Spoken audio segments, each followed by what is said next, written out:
How to create a poll on WhatsApp 2023. This is a very quick tutorial that seems like something from a WhatsApp tips and techniques list to create a poll in WhatsApp. It is simple and only needs a few minutes. The most recent version of the software is all you need.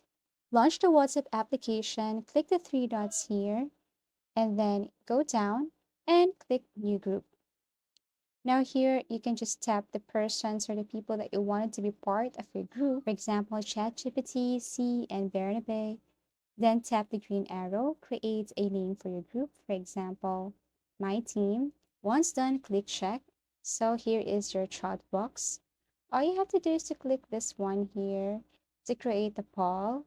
So click this paperclip icon, click poll, and then you can start asking question now. For example, which one is the best? Okay, so option one, ice cream, and then option two is spaghetti. Then click limit only to one choice, and then tap the green arrow.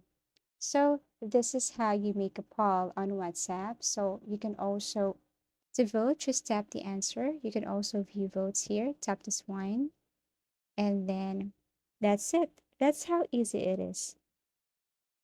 Thank you for watching. Please like and subscribe.